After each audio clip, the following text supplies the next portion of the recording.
कमेरे वर्ग के किसान, मजदूर, रेहड़ी चलाने वाला, गरीब किसान, कर्मचारी, अगर एक बालक ने भी हमारा बदल लगाने का काम किया तो लाखों रुपए के जुर्माने हमारे ऊपर बनाए गए और मुकदमे दर्ज किए जाते हैं।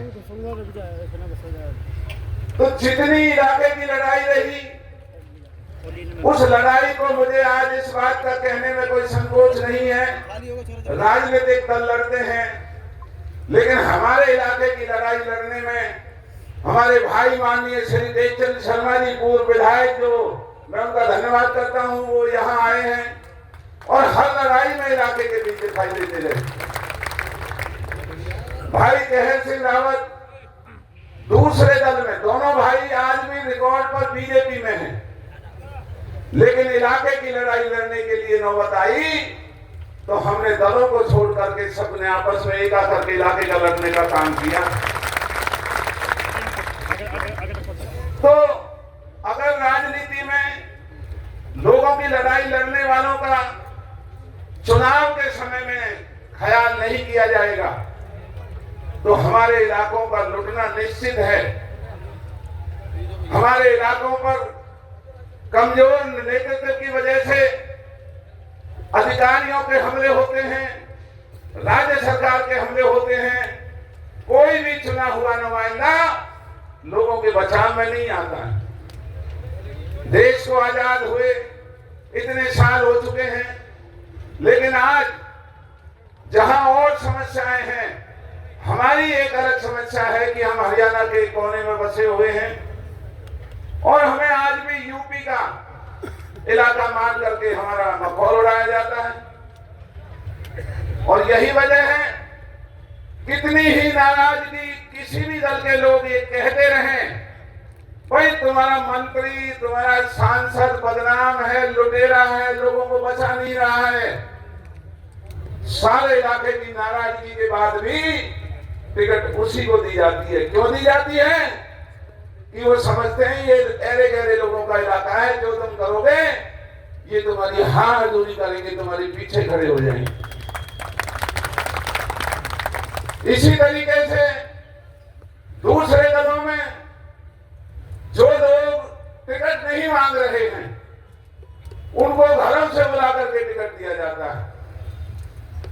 जो लोगों की लड़ाई लड़ करके, सामाजिक सेवा करके राजनीतिक कवच इलाके का बनाना चाहते हैं, उन्हें ये समझ के कि ये तुम्हारे सामने झुकेगा नहीं, ये तुम्हारी जी हजूरी नहीं करेगा, इसलिए हमें कमजोर और दबे कुचले लोगों की जरूरत है।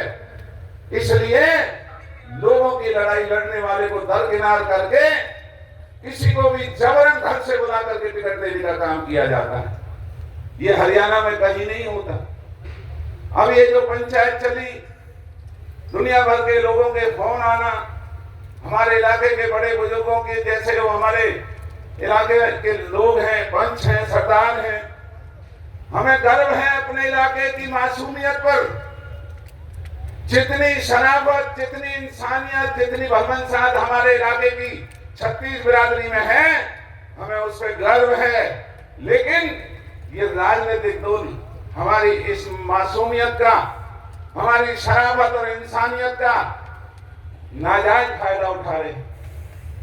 ये चुनाव हमें मिले ना मिले ये कोई बात नहीं होगी, लेकिन मेरे बुजुर्गों भाइयों, समय आता रहता है, जाता रहता है।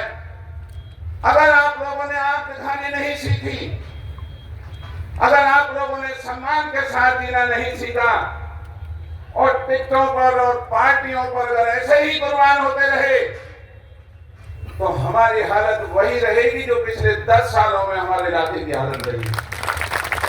आप लोगों ने 10 साल कसर नहीं छोड़ी बीजेपी का राज बनाने की, और वो क्या कहते रहे?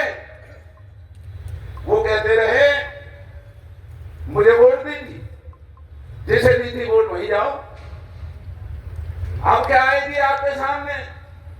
मैंने टिकट मांगी थी, मुझे तो घर से बुला के दिए, वही जाओ, मेरे से क्या लेने आए? क्या राजनीति इस मकसद की रह गई? कि कुछ नेता अपने स्वार्थों को पूरा करने के लिए अपने भाग्य को बनाने का काम करें, हमारे इलाके के भाग्य को बिगाड़ने का काम करें। इस बात पर हमारे इलाके को सोचने का वक्त आया हुआ है। जो इलाके संघर्ष करते हैं उन इलाकों का सम्मान हुआ करता है।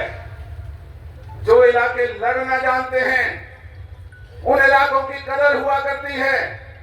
और अगर हम ऐसे ही मोहताजों की तरह अगर हम ये करते रहे तो आज बैठी हुई ये हमारे इलाके की सरदारी जो भी फैसला करेगी मुझे मंजूर है। मेरे से अगर आप ये कहेंगे कि भी तेरा कोई मतलब नहीं, तू घर बैठ, मुझे आपका ये भी हुक्म मंजूर है। लेकिन ये जरूर सोच लेना, इन नौजवान बच्चों के भविष्य के साथ हम न्याय नहीं कर पाएंगे।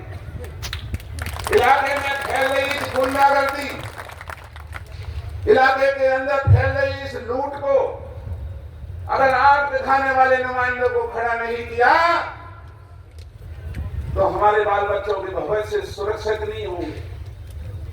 समय हुआ करता है और ये वरदान हमारे इलाके को है कि छत्तीस बिरादरी समय आने पर फैसला लेती। आज महाभारत की वो राजनीति का ऐसा माहौल बना हुआ है। महाभारत में कहते हैं जब कुरुक्षेत्र का युद्ध शुरू हुआ तो शैल्य, नकुल और सहदेव का जो मामा था बहुत बहादुर आदमी था और कौरव जानते थे कि भाई अगर ये आ गया तो सारा खेल बिगाड़ देगा। तो रास्ते में उसको बहकाना, बरगलाना शुरू कर दिया कि देख अगर तू उधर चला गया तेरे भाइयों को तो कुछ मिलना नहीं, राज बनेगा बढ़ेगा, तेरे क्या लेना देना है, तेरी सेवा हम करेंगे। और सच्चाई की बात है कि शैल्य बहकावे में आकर के भांजे को छोड़ करके। हमारे साथ जुड़े रहने के लिए देखते रहिए देश रोजाना का यूट्यूब चैनल, सब्सक्राइब कीजिए। साथ ही देश रोजाना की खबरें सबसे पहले देखने के लिए प्रेस कीजिए बेल आइकन।